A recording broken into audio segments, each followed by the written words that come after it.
I am so glad you convinced me that the family car should be the Defender 110. It is so beautiful inside.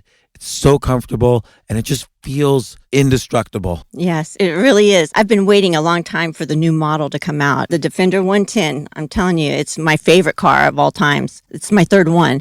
You know, I have stories of going off-road. The guy managed the group. He was like, what are you doing in this beautiful car? I'm like, I'm going off-road. He's like, are you sure? Because you can use one of ours. And then they look like Mad Max cars. I'm like, no, we're going to do this. And he was shocked. Wow. Well, it's great because the Defender has been reimagined for 21st century adventure, and its unparalleled off-road ability, as well as its robust interior, are invaluable whether you're headed towards uncharted territory or just a weekend of exploration. The Defender 110 tackles challenging surroundings with absolute confidence. The SUV conveys strength outside and in, featuring peerless technology like an intuitive driver display and an award-winning infotainment system. That's my favorite part, to keep you connected no matter where the journey takes you. Adventure is unique to everyone, and so is the Defender. Choose from the two-door Defender 90, the four-door Defender 110, or the larger Defender 130 with the ability to seat up to 8 passengers. You'll find uncompromising performance in all three. So pack up and go even further with the Defender 110. Learn more at LandRoverUSA.com/Defender. These days, we're all investors, trying to be smart with our money despite our worst impulses. But at iShares, we believe that deep down inside of every investor is a better investor. One that's just waiting to be let out.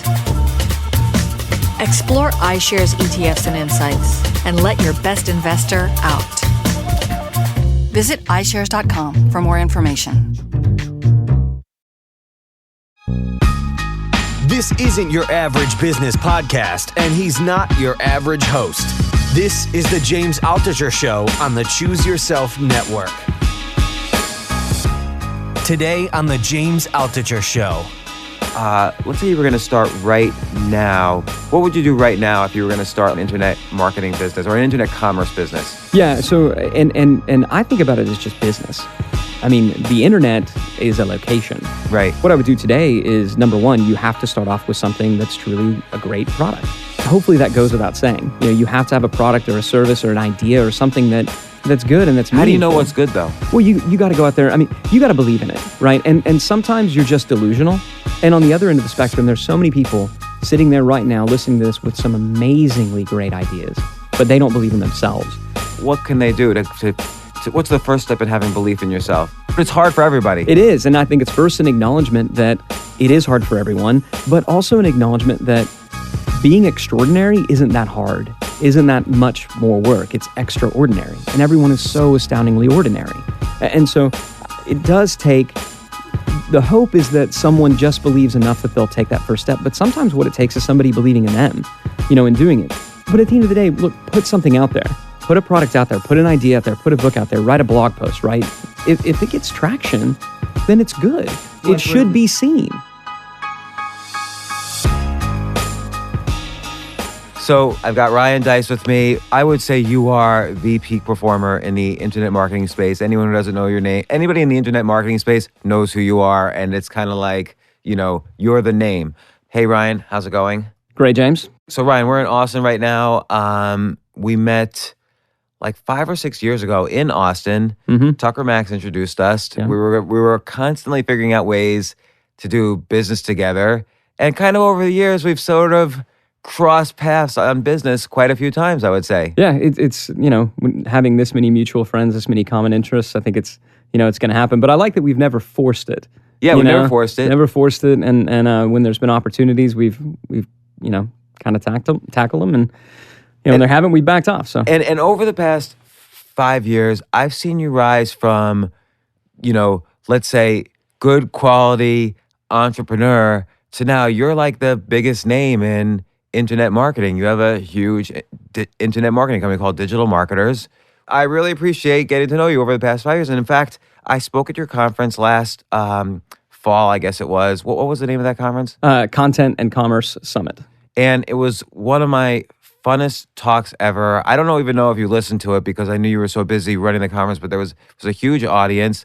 How did I do? What was the feedback? It was amazing. Yeah, it was one of the highest rated talks that we had, and everybody just, you've got a way of just speaking truth in a way that I think everybody appreciates, and there's just no BS about it. And for that audience, because that was really about bringing together both e-commerce, physical product sellers, and kind of the content world, the content producers, the bloggers, podcasters. Because the commerce sellers, the guys with products, are trying to get the bloggers to write about them. And that's part of the idea, is this whole notion of content marketing. Don't just put up an ad, get people to really discuss why what you're doing is good. Yeah, well, both sides need each other, right? And it's this kind of perpetual grass is greener. So we just brought them both into the same room and said, let's see what happens.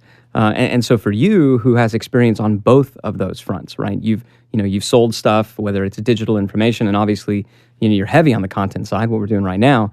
That's why I thought you were a great fit. And but at the same time, going into there, I felt like, oh my God, these guys are going to be all super marketers with this heavy, all of the latest Google, Facebook, whatever tricks.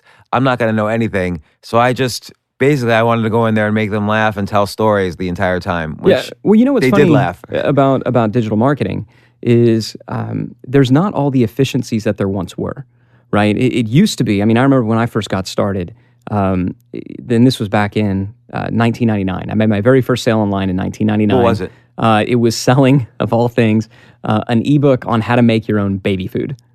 How to make your own baby food? Yes. How do you make your own baby food? Sounds gross. It's pretty disgusting. Yeah, you wind up having to steam vegetables and mash them up and things like that. The reason that I created it's kind of an interesting story. So I wanted to get into the .com space was what it was called, in the 90s. Boom. So here I am, a freshman at the University of Texas at Austin, right down the road from where we are right now. You were a freshman. You were 18 years old. Yeah, I was 18 years old, and I wanted to break into this space. I didn't know how to do it, and so my buddy knew how to do web design. And so he kind of taught me in a weekend how to do web design on Adobe Go Live, right? Which doesn't really even exist anymore. So I could design a very, very, very simple web page. So I went out, told all these companies, hey, I'm a web designer. Nobody would really hire me. Got hired by one, then they went out of business, probably because they were hiring idiots who didn't actually know how to design websites. But so I'm now starting to do freelance work. And the only person who would hire me was a lactation consultant. Do you know what those are? Yeah, someone who helps mothers pump breastfeed. Breast milk. Help with breastfeeding. So it's amazing though that someone gets out of bed one day and says, "I'm gonna make this my career and be a lactation professional." Yeah, as the father of 4 children, wife who nursed all of them, I'm very thankful for people in that profession. But at the time, as an 18-year-old kid, it was really awkward building a website for a lactation consultant, because I've got all these pictures of breast pumps and stuff like that. And my roommate's like, man, you're into some really creepy porn kind of thing. Which I'm trying to explain, no, it's a job. Well, this woman, nice lady, but she couldn't afford to pay me. And one of the things that I created for her to try to help her get leads was this little ebook on how to make your own baby food, thinking people who are into this, maybe they got kids, having some other things. And in retrospect, it was stupid because if you want to make baby food, you probably already have a kid. But she said, look, keep the little ebook, that you made. So I took that book and I put it up for sale. PayPal had just come out, built a simple little website, and I made that. But how did you? Selling that so ebook. There was no, obviously there was no Amazon that was allowing you to just upload books and sell them. You had to sell them directly from your website. Yeah. Or did you sell it on eBay or something? No, I sold it direct. I built a very simple one-page website, and this was the thing, kind of where I was going. Back then, this was really, Google was there, but it was basically a science fair project, right? So we were optimizing for Alta Vista, and the big How do you optimize for that with meta tags and stuff? Yeah, well, what was funny is all you had to do was put repeat the same keyword again and again and again at the bottom of the page. And the big hack, the big growth hack back then was to make it invisible. Yeah, well, you would make it the same color as the background. Yeah, right. And just blew people's minds. So there were all these, and I remember when Google AdWords, I was buying traffic on goto.com, which became overture.com, which became Yahoo, search. Yeah. And then when Google AdWords came out, and now the minimum bid wasn't a nickel, which is what it was on Overture, which just seemed insanely expensive. What words were you buying? Penny. Breast. Well, at this point, by the time I had graduated, or by the time I was a senior, I was in literally hundreds of different markets with all of these stupid little websites selling, little pieces of, software, whether it was a pop-up blocker, or something like that. And it was a giant mess of things. So you obviously had some success from selling this ebook about making breast food, Yes, I baby got through food. selling like 1 or 2 a day. You know, 1 or 2 a day. Yeah. How much were you selling it for? I think I was selling it for like $9.95. But okay, so you were a college student, so Yeah, it was paying all the money in the world. Yeah. Like all the money in the world. I mean, my rent was, shared rent was like $200. And did it must have excited you, like, oh my gosh, like I don't have to work in the school cafeteria doing crappy jobs. Like I can actually just keep making some of these little products, and you kind of developed a methodology for selling, and it seems like you kept evolving it as the internet evolved. And so by the time you were senior year, just a few years later, how much were you making then? My senior year of college, I generated over $100,000 in revenue, but I didn't know it was a lot of money. So I still went and got a job. What was your profit on the 100,000? I wasn't keeping track of all that stuff, but thinking back on it now, it had to have been, 60% at least, because most of it then was generated by organic. I was getting into the ad buying. I was paying people to produce, eBooks. This is when you had the different, it was Elance and all these different sites that were coming online then, so you could hire overseas people to write things. I mean, what was the sample book you were doing then? So in addition to how to make your own baby food, gosh, I had books on pretty much any topic. If you were looking for it in Google, there were lots of things on just different ways to lose weight. So you had a sense right away of getting into the classic industries of... Oh, yeah. Well, everything was, what are people searching for? You could use tools like, Google AdWords had these tools, and there was Word Tracker that would tell you what people were searching for. So I would just look at what are the top things that people are searching for.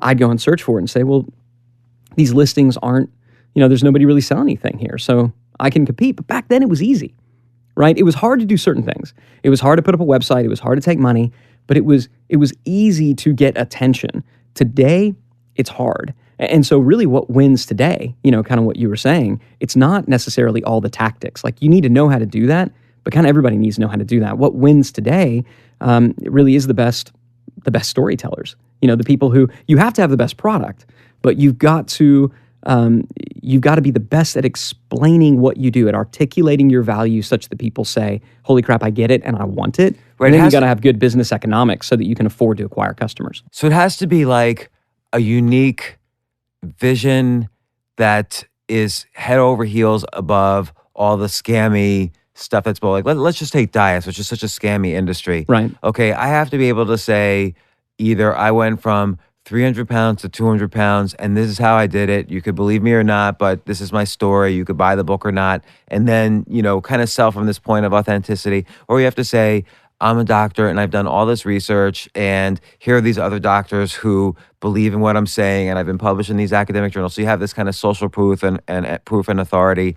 So you have to have some kind of thing that puts you head over heels above everyone else. And then you have to do all the tricks. Yeah, especially when you're in a market that's that competitive. I mean, you have to be articulating a value in such a way that people don't just brush on me like, yay, I've heard that a billion times. And sometimes what it means, especially in a competitive market, you look at a company like Beachbody, right? So their senior VP of marketing and acquisitions, he left and has since gone off on his own. He's a friend of mine. And what was so fascinating about their pitch, you think about like the insanity pitch. Like, have you ever seen that offer? No. The insanity workout? It basically goes something like this. This is going to be the hardest workout you're ever going to do in your entire life. It's going to suck so badly. You're going to hate your life. You're probably going to vomit during the warm-up routine, but it works, right? Now, that pitch shockingly worked because everybody went, well, I believe that. You can't not believe it. So it's almost like... Because it was kind of the opposite. So now, if you went and did that pitch 20 years ago when everybody just wants to pop a pill and lose weight, nobody would believe it. So you've got to be evaluating, where is the market today, right? What are the things that they're hearing a lot of? What are they disregarding? What are they believing? And it's funny, it has less to do with about being unique. Everybody wants to come up with a unique selling proposition. I'm a big fan of coming up with a statement of value, right? Clearly articulating, because I think this is all marketing ever is. What do you mean by statement of value? So when we think of a USP, a unique selling proposition, you're saying this is how my product is unique from my competitors, right? So it's product centric. It's here's where we're better than those guys. You kind of wind up getting into a bit of a pissing contest with your competitors though. And the customers are sitting there looking at you going, we don't care about you guys. You're not talking to us. It's a bit like politicians today. You know, and the rest of us looking and be like, you guys are just duking it out and none of you are talking to us. Right, you almost have to reframe the conversation the way a la politics today. Yeah, and all you got to do is turn back to them and just start talking to them. And so a statement of value just articulates in its clearest form, here's where you are today. This is your before state. So you're expressing empathy. I understand where you are today. And here's where, you know, this product, this service is going to take you, your desired after state. That's all products, businesses, if they're successful, all they're ever doing is moving people from a less desirable before state to a more desirable after state. All marketing ever does is articulate that shift. It expresses that shift so that people understand, okay, I understand what you're saying. I understand that you understand me. I understand where you want to take me. I want to go there too. Let's do this thing. I'm fascinated by this stuff because I remember when we were first having dinner, and again, this is like 5 years ago or whenever it was, and you know, one of your partners says to me, he points to some guy walking around at the bar and he says, see that guy? And I said, sure. And he says, I could take that guy and make him a U.S. congressman. Yeah. Because he could he knew the techniques to market anything about anybody. And so what I did was, about a year later, I figured, okay, I'm going to run for Congress. Yeah. And I called up your buddy and I said, what should I do? And he came up with, just off the top of his head, he came up with such crazy and innovative ideas to win for Congress. He did one day of research, right. And then he called me back, and he came up with such crazy ideas that they were remarkable. And I tried them for a little while, and then I decided, you know what, this is just, there's a lot of other issues about just simply running for Congress that I don't want to deal with, that I didn't do it. But it was amazing to see the marketing mind at work. So again, like if you were going to, let's say you were going to start right now, and I don't know, you sell stuff in the survivalist, but you sell stuff all over in many different categories. Yep. What would you do right now if you were going to start like an internet marketing business or an internet commerce business? Yeah. So, and I think about it as just business, right? I mean, the internet is a location, right? Right. And you know, digital marketing or internet marketing, that's just that's applying marketing principles, which is really just communications to a newer medium, to a newer media. So what I would do today is, number one, you have to start off with something that's truly a great product. Like what? You know, anything. I mean, anything that is going to meet a felt need. So when we're selling somebody, we sell everything from knives and crossbows to, you know, makeup brushes and bath bombs.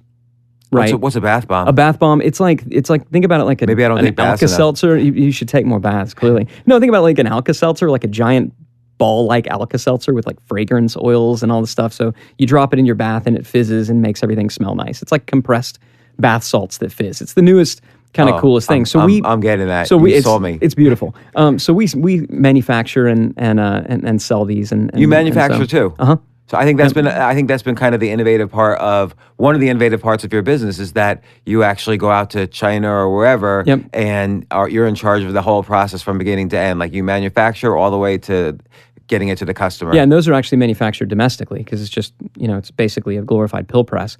But so you need to start with something that's actually good, right? I mean, that hopefully that goes without saying. You know, you have to have a product or a service or an idea or something that's good and that's meaningful. How do you know what's good though? Well, you got to go out there. I mean, you got to believe in it, right? And sometimes you're just delusional. And on the other end of the spectrum, there's so many people sitting there right now listening to this with some amazingly great ideas, but they don't believe in themselves. So what do you mean then? I'm sorry to always interrupt. I tend to interrupt, but I get confused. Like, that's what makes this great. Yeah. How do you know? What does it mean they don't believe in themselves? Like they're afraid to get out of their cubicle. They're like, oh, I can't come up with a new product, or even if I come up with another product, how is anybody gonna find it, or how am I gonna? I'm not gonna do what Ryan does and manufacture it. Like I don't know how to do that. Like what can they do to what's the first step in having belief in yourself? Well, you're the expert in this when it comes to choosing yourself, right? So far be it from me to throw out but too much. But it's hard for everybody. It is, and I think it's first an acknowledgement that it is hard for everyone, but also an acknowledgement that being extraordinary isn't that hard, isn't that much more work. It's extraordinary, and everyone is so astoundingly ordinary. And so it does take. The hope is that someone just believes enough that they'll take that first step. But sometimes what it takes is somebody believing in them, you know, and doing it. So, but at the end of the day, look, put something out there. Like put a product out there, put an idea out there, put a book out there, write a blog post, right? If it gets traction, then it's good. So like, it for should instance, be seen. Let's say I'm sitting in my cubicle or I'm listening to this on my commute to work or at the gym. I could maybe think, all right, there's 500 bad diets out there, and they're all scammy things. I'm going to write a little booklet explaining why each diet is scammy, but maybe taking like one or two things from all the best of them and coming up with the simple diet. I'm going to call it the simple diet, and I'm going to put out an ebook, 500 scammy diets and one simple diet. And now what's the next step? So I write it. It's 20 pages, 25 pages, and it's great. I think it's great, and other people read it and lose 10 pounds or whatever. Now what do I do? Yeah, so you just answered the first question, which is what's the value that you provide? So right? I eliminated all the scammy diets, and I have the simple diet that works. Yep. So the next question you have to answer is how do I go about articulating that value? Because there's lots of really great ideas that people are terrible at explaining, and so they don't win. And so putting together, really, I actually go through the process. I make what's called a before and after grid. So on one side of the grid, I'll write where I believe my market's before state to be. So say, okay, what do they have before, or what don't they have that they want? What's their emotional state? What do they feel before? What's their average day like before? What's their status before? So their average day before is they're spending all this money on all these bad diets that don't work, and they feel bad about their weight, and it causes them to lose self-esteem and confidence. Yeah, they're embarrassed. They're not getting the best thing right. So now we go to the other side and we say, what's their after state like? After they've experienced this product, what's that shift that I can make in their life, right? And so now they have all of these things. So now we can craft, the statement of value, which is, hey, you know how these things are true, stating the before state? Well, we found the same to be true. And furthermore, we were frustrated that none of the other things worked. That's why we put this together, and that delivered this after state because we made the following changes. But there's so much content on the internet now. I mean, I use the word the internet like it's 1995 or whatever. There's so much on the information superhighway. Yeah, on the triple World Wide Web. There's so much content out there, and it's so spread out. And if I search diet, I hit a billion different things that are much more expensive than my little site. How do I get the word out? How do I get people to notice me? Yeah, so that's kind of the third question, which is how am I going to go about acquiring customers predictably and profitably? Right. So now you have to do the research and find out, okay, how am I going to generate awareness for my particular product? Right. I've got this thing. How am I going to generate awareness and cut through? You can buy advertising, right? Which is it's a known cost. It's a known value. You can go to Facebook and you can find out how much it's going to cost to generate a click to this website. But let me ask you this. I feel with advertising is so sophisticated now that professional advertising platforms expect you to lose money because their argument to you is you're going to make money on future sales to customers that you get. So it's hard to actually be profitable on those first advertising dollars. I feel. Maybe I'm wrong. No, you're not wrong. And that's why I said you have to engineer the economics of your business such that you can afford to acquire customers. And so maybe what that means is raising money. Maybe just what it means is having something else to sell them after the fact. Like an upsell. Okay, here's the ebook for the simple diet, but now we're going to sell you some supplements and so on, and you get affiliate fees on the supplements. Or on the other side, when they get to the page saying, hey, great, now you have my book. The simplest upsell I've ever run in my entire life, and it always works, is just 3 words. Want some help. Right? Want some help. You now have my book. And if you read the book, it's going to be help. I despise with every fiber of my being the bait and switch thing where it's like, oh, you have this thing, but that doesn't actually work if you really want it to work. It's like, oh, you wanted a steering wheel with your car? Right? That's BS, right? Oh my God, I love this. Need some help. So they give them a number and they call you? Yeah, call you. And the best way to do it, because in the beginning when you're first getting started, you almost certainly have more time than money. Those two things are always interchangeable, by the way. You can typically get more by spending the other. More of one by spending the other. So to say in the beginning, look, what I want to do is I want to help you. I want to personally, coach you. I want to consult with you. I want to do this. And you charge them, maybe you charge them thousands of dollars. I hired a fitness person. I got on the scale one day and hit the freak out button a few years back.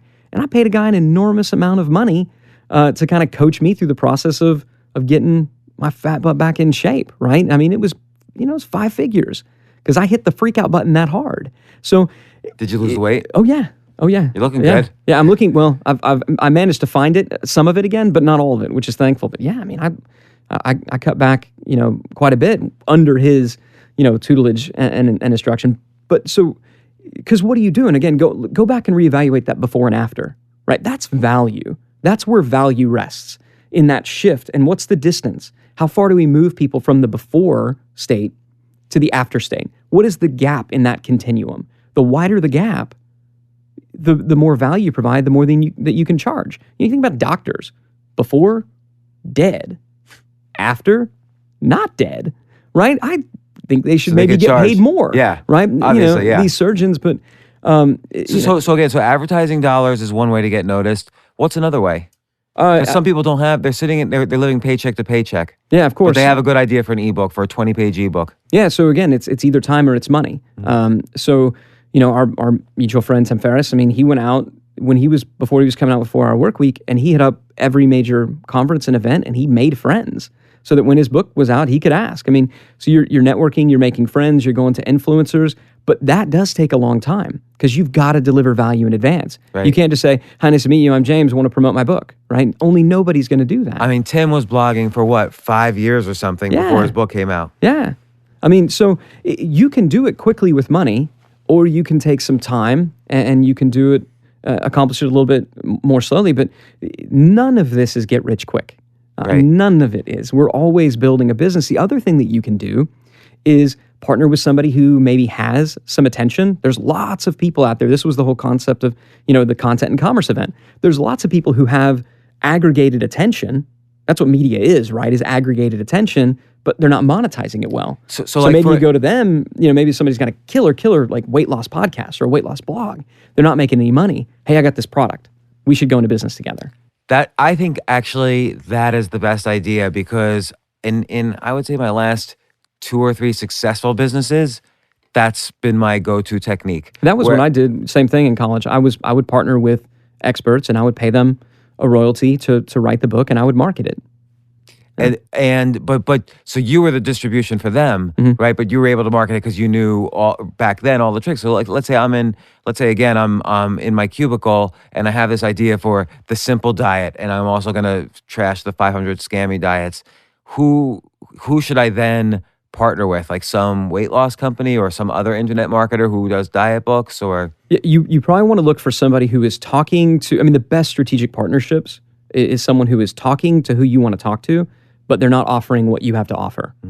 Right? That is the formula for a great strategic partnership. So I wouldn't approach somebody who's already selling, ebooks or books or courses or any of that stuff, right? Don't call it Beachbody. They could make your book, they could pay somebody $20 and have that book made. They already have the infrastructure to do that. They don't need you. Right. But now you find somebody with a really great blog. Like maybe you go find a mommy blogger who's out there talking and has a good following, but isn't monetizing. And you go and you take your book, which really could work for anyone, and now you say, okay, let's tweak what we have to better focus to this audience, and let's make this about how moms can get back to their pre-baby body or pre-baby weight, right? It's probably 90% of the content is the same, but you attach it and you make it market-centric, right? So you're not trying to sell everything to everyone. You do, frankly, what Facebook did, right? You make it market-centric. Facebook said, we're going to be for Harvard, and then all colleges. And then I think that's another big mistake that people make when they're first getting started. They say, who's your product for? Everybody. Well, that may be true, but that doesn't mean that's where you should start. And this is where, it's funny. It's funny how this concept comes up in this podcast, not just about business, but about, let's say, writing or art or entertainment, that we're in a world now where, and I hate for that phrase, in a world, it keeps making me think of in a world, but we're in this world now where it's about niche. It's about getting smaller and finding the niche where you're really going to excite the people in that niche. So Seinfeld was seen by 30 million people across the country. Mad Men was seen by 4 million people, but people who liked Mad Men loved it more than the average person loved Seinfeld. So you want to find the people who are going to really love you enough to buy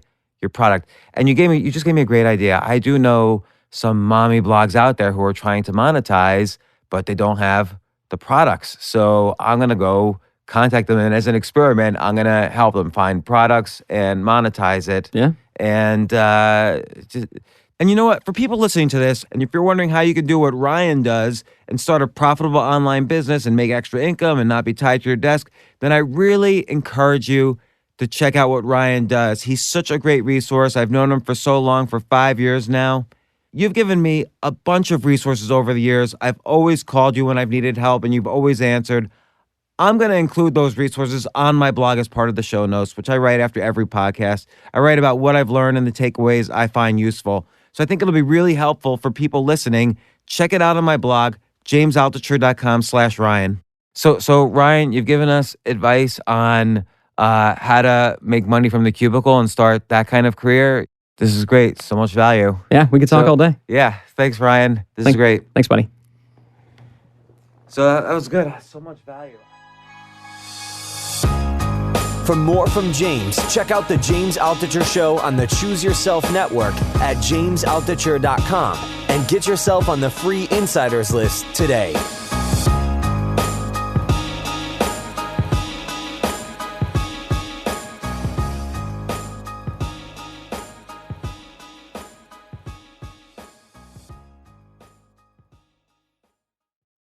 Why do you wear those white coats? Why do you listen to my heart? Why do you get here so early? Why are you working on your birthday? Why are you building a new hospital? Why do you have all these machines? Why do you have toys in your office? Why do you care? Why? At Children's Healthcare of Atlanta, we have the same answer for every why, because nothing matters more than kids. Give today at choa.org/donate.